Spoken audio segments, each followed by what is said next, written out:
Umar itu berkata di dalam hatinya, kalau itu ucapan tukang tenun, maka Rasulullah menjawab, sepertinya Rasulullah tahu ya bahwa ada Umar yang mendengar itu. Maka Rasulullah pun membaca ayat yang ke 41-42.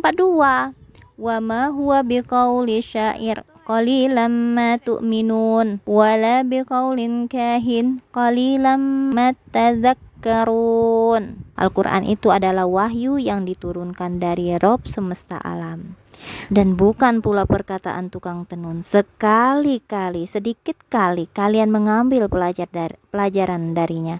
Ia adalah wahyu yang diturunkan dari Rob semesta alam. Jadi kata Rasulullah menyebutkan dalam Quran surat Al-Haqqah 41-42 itu bukan perkataan tukang tenun. Dan kamu itu sedikit sekali mengambil pelajaran darinya. Kemudian Rasulullah pun meneruskan sampai surat Al-Haqqah habis ya. Dan ini diucapkan sendiri, diceritakan lagi oleh Umar ketika Umar sudah masuk Islam. Dan saat itu pula ketika mendengar pembacaan surat Al-Haqqah tadi, Islam itu mulai masuk ke dalam hati Umar. Nah, ya. Tapi kejahiliahan Umar ya, fanatisme itu menganggap sukunya itu baik ya terhadap tradisi, itu sudah membuatnya sudah lama dan mendarah daging ya, sehingga dia itu sangat mengagung-agungkan nenek moyangnya, agama nenek moyangnya, hingga dia bersikeras masih memusuhi Islam. Dan dia tidak mempedulikan apa yang dia rasakan dari hatinya setelah mendengar bacaan Rasulullah. Di antara watak emosional dan permusuhannya yang sengit terhadap Rasulullah, ini diceritakan seperti ini. Suatu hari Umar itu keluar rumah sambil menghunuskan pedang dengan maksud ingin menghabisi beliau. Jadi pengen, saking geramnya Umar itu kepada Rasulullah. Di tengah jalan ia bertemu dengan Nuaim bin Abdullah An-Naham Al-Adwi, yaitu seorang laki-laki dari Bani Zuhra atau seorang laki-laki dari Bani Ma'zum. Nah, laki-laki tadi berkata, hendak kemana engkau wahai Umar? Aku akan menghabisi Muhammad. Apa yang bisa menjamin keamanan dirimu dari pembalasan Bani Hashim dan Bani Zuhra jika engkau membunuh Muhammad? Nah, ditanya sama laki-laki tadi, gak mungkin, kamu gak akan bakalan aman oleh dua Bani tadi. Bani Hashim itu dari keluarganya Muhammad kan, Bani Zuhra juga.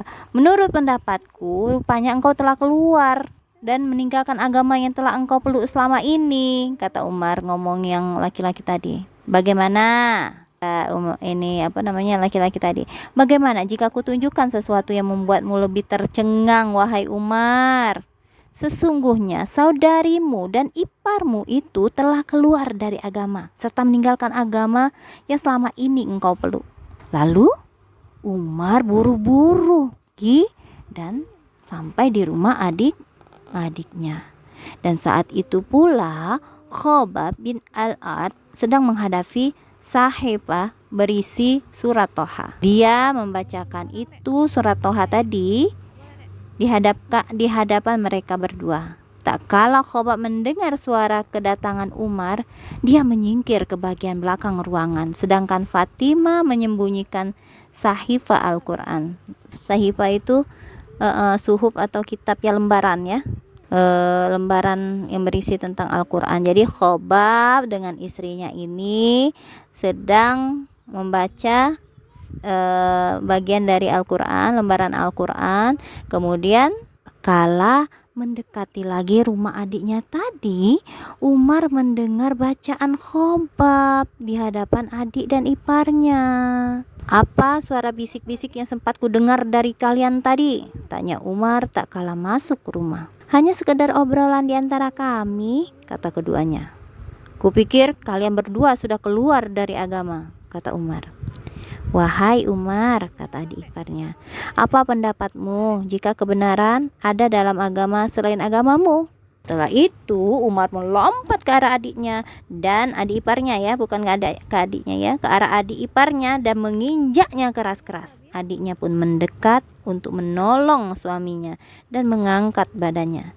Namun apa yang terjadi? Umar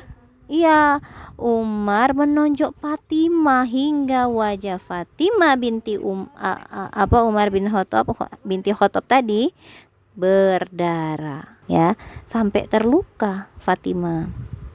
Lalu marah pula Fatimah. Dia bilang gini, "Wahai Umar, jika memang kebenaran itu ada dalam selain agamamu, maka bersaksilah bahwa tiada ilah selain Allah dan bersaksilah bahwa Muhammad adalah Rasul Allah." Nah, Umar mulai berputus asa. Lalu dilihatnya, tidak tega juga dia. Dilihatnya darah meleleh dari wajah adiknya. Dia menyesal. Berikan Alkitab yang tadi kalian baca, kata Umar. Adiknya menjawab, "Engkau adalah orang yang najis. Alkitab ini tidak boleh disentuh, kecuali orang-orang yang suci. Bangunlah dan mandilah jika mau." Nurut pula Umar. Umar segera mandi, padahal tadi marah ya. Karena dia sudah ngelihat adiknya tadi ada penyesalan, dia ikuti. Dan setelah itu dia memegangi kitab tadi. Dia mulai membaca isinya. Bismillahirrahmanirrahim. Lalu dia berkata, nama-nama yang bagus dan suci. Kemudian membaca Toha. Lalu berhenti pada Toha ayat 14. Innani anallahu la ilaha illa ana fa'budni wa aqimis salati li dzikri. Sesungguhnya aku ini adalah Allah, tidak ada ilah selain aku, maka sembahlah aku dan dirikanlah sholat untuk mengingatku. Alangkah indah dan mulianya kalam ini, kata Umar. Tunjukkan padaku mana Muhammad berada pada saat ini.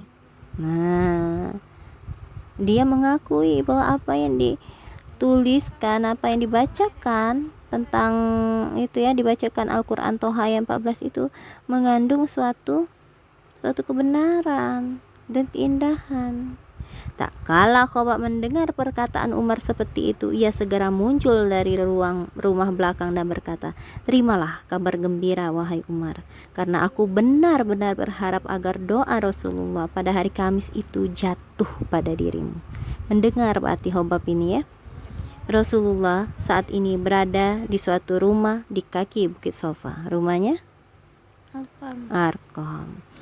Umar pun memungut pedang dan menghunusnya. Kemudian dia pergi hingga tiba di tempat yang dimaksud. Dia menggedor pintu. Seorang mengintip dari celah-celah pintu, melihat sosok Umar yang sedang menghunuskan pedang. Aku pula pedangnya nak dihunuskan.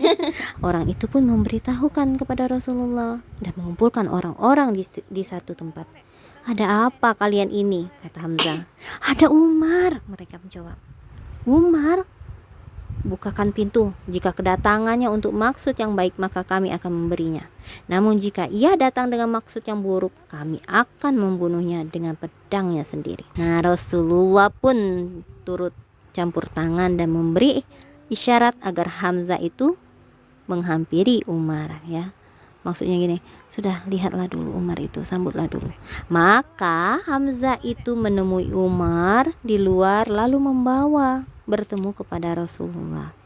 Beliau memegang baju dan pegangan pedangnya, lalu menariknya dengan tarikan keras seraya berkata, "Apakah engkau tidak mau menghentikan tindakanmu wahai Umar, hingga Allah menurunkan kehinaan dan bencana seperti yang menimpa Al-Walid Al-Mughirah? Ya Allah, inilah Umar bin Khattab. Ya Allah, kokohkanlah ia dengan Umar bin Khattab." Umar berkata, "Aku bersaksi bahwa tiada ilah selain Allah dan sesungguhnya engkau adalah Rasulullah." Pada saat itulah, seketika itulah doanya kan. Jadilah Umar masuk Islam dan seluruh orang yang ada di dalam rumah itu bertakbir ya.